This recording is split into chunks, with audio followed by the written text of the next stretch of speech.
Аз вече, толкова време по-късно, знам достатъчно много, за да знам, че тук не става въпрос за антиномия. Ние имаме два много тежки корупционни процеса в различни стадии на това нещо. Тогава. И тук отваряме това, което ви се твърди вчера. От това граничи това твърдение. Трябва да си ментален инвалид да го кажеш това нещо. Според мен. Значи, за да не го платят португалците, ние трябва да дадем гаранции, че ще му се гледа втори път процес. Прокуратурата е дала гаранции, Върховният съд е уважил искането на прокуратурата и възобновила делото. Но така или иначе един път Върховният съд се е произнесъл, сега как ще се произнесе втори път, не мога да кажа. Трябва да си наистина ментален инвалид да твърдиш такова нещо. Да, точно така. Значи, той твърди, че е участвал в... след като твърди, явно е така, че е участвал в разпита на 4-ти. Ако е така, защо не е направил нужното, за да се изясни непълнотата, след като те твърдят, че той е бил абсолютно спокоен, достатъчно подробен и максимално коопериращ.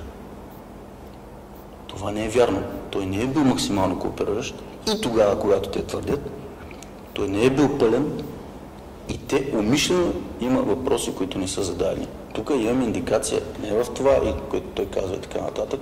Аз смятам, че трябва сериозно да се замислим и да видим дали той участва в тази тежка корупция, която има в този стадий на делото тогава.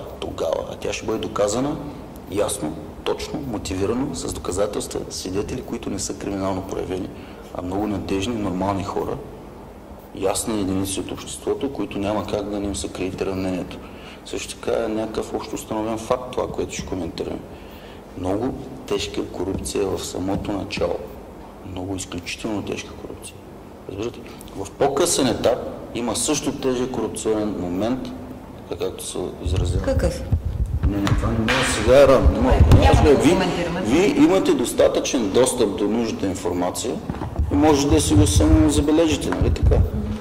Ще стане достояние едното и другото. Няма как да не стане достояние. И въпросът е кой доколко участва в това. Респективно. Не твърдя, че участва, обаче започвам да се замислям. Защото ако не си ментален инвалид, то тогава е по-лошо. Разбираш ли? Ако нещо ти е обегнало, ако нещо мотивирано е станало така, то тогава нещата стават много сериозни.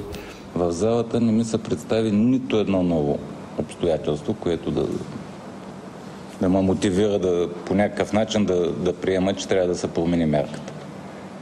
На всичкото отгоре съществува и опасност да се укрие. Сега той повече от 10 години е търсен в чужбина.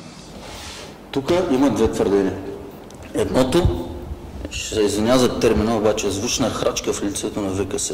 Да твърдиш, че се укривам, просто означава да кажеш на ВКС, че са картени, поради простата причина, че самия факт, че е върнато делото, означава, че не се укрива. Аз ако съм се укривал, няма как да се върне делото. Нямаше как днес да сме в тази позиция. И сте заловен на летището в Германия с фалшиви документи. Така. Ако човек не се крие и не се укрива от правосъдието, не е заловен с фалшиви документи на летището. Ако човек не се крие, не се открива от кое? Ако човек не се укрива от правосъдието, не използва фалшиви документи. Ако се укрива от друго, а не от правосъдието? Питам. И отговарям същевременно.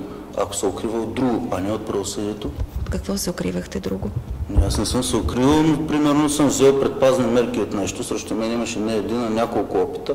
Тук пак влизаме в една специфика, която неминуемо е свързана с... И няма как да ви, в момента днес, да ви отоля жаждата. Няма как да стане сега. По-късно всичко ще стане ясно. Аз никога не съм се укривал и съм го казал на ВКС това нещо. И самите ми действия, начина на живот, там където съм бил в рамките на тези 10 години, показва, че аз никога не съм се укривал от правосъдието. Аз, когато съм арестуван в Португалия, нещо, което не е обягва, умишлено не се коментира, че не съм задържан с нередовни документи. Защо никой не говори за това? Защото е много неудобно. Аз не съм задържан с нередовни документи сега. Разбирате ли? Вие сте бил с истинското си име, с автентичните си документи в Португалия. Разбира се. И то не само в този кратък период преди да ме задържат. От деня, от който съм излязъл от затвора в Германия. До деня, в който съм арестуван в Португалия, аз съм живял като мой милост Пламен Дишков. Разбираш ли? Без тире. Само Пламен Дишков. Питам, защо ме пуснаха германците? Защото и те са корумпирани ли? Защото и те са маскари. Затова ли ме пуснаха? Защо ме пуснаха германците? Наказаха ме и ме пуснаха да си хода. Отидах в посолството на нашата република, а не че е друго. Изкарах се лично мои документи. И продължих да се живея живота, без да се интересувам от това кой какво е казал, кой какво е написал или на кой какво му се иска.